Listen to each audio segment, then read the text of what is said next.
What's your name and what do you teach?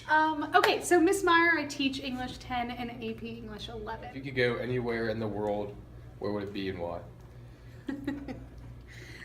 My gut response to this question was actually Auschwitz, Ooh.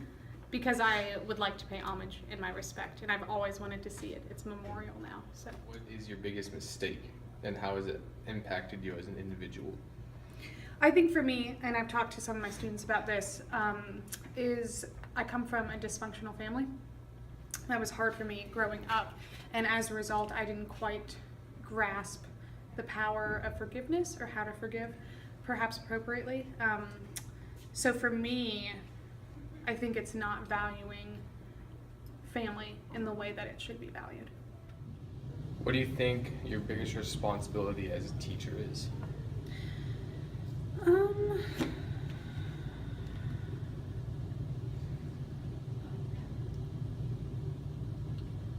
think providing stability and safety to my students. I think the best teachers go beyond just teaching the curriculum, and you build relationships that are meaningful and lasting.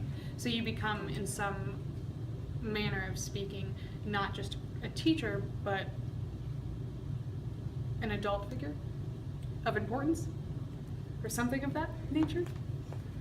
Has your age ever served as an obstacle for what you're trying to do as a teacher? Probably every day. Especially when you teach something like AP. One, it's a little bit of a coveted position, so students tend to expect, I think, AP teachers to be a little older than what I am. So they view you as not the most qualified.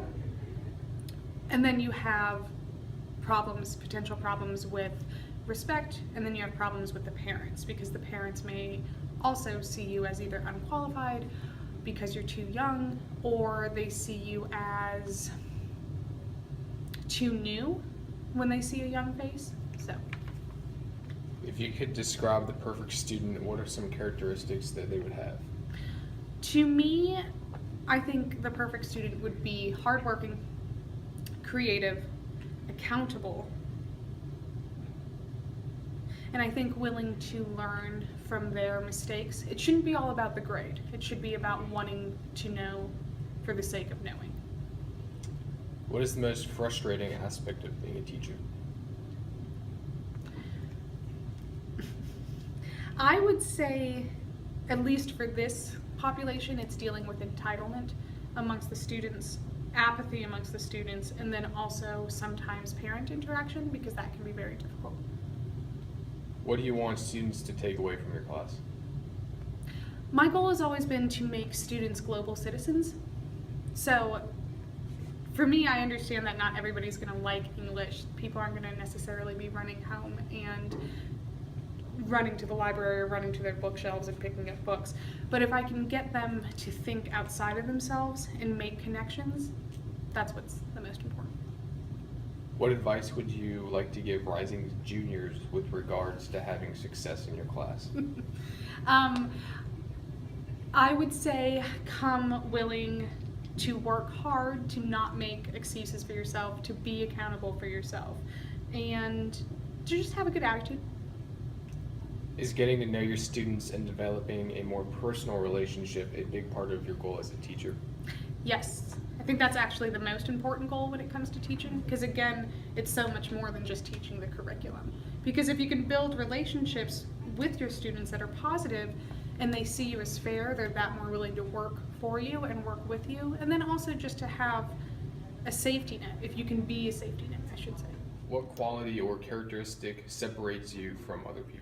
I would think it's my listening. I think nowadays when people communicate, they either don't really know how to communicate, or they're just waiting for their opportunity or turn to speak. So relationships are built on listening and reciprocating, and I think that's something that I excel at. Why did you choose to become an English teacher?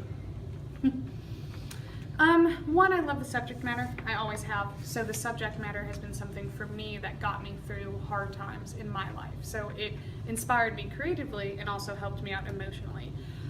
As far as teaching went, none of my friends in high school actually graduated. most of them either dropped out or got their GED afterwards. But I'm the only one that I can remember that graduated high school, let alone went and got a college education.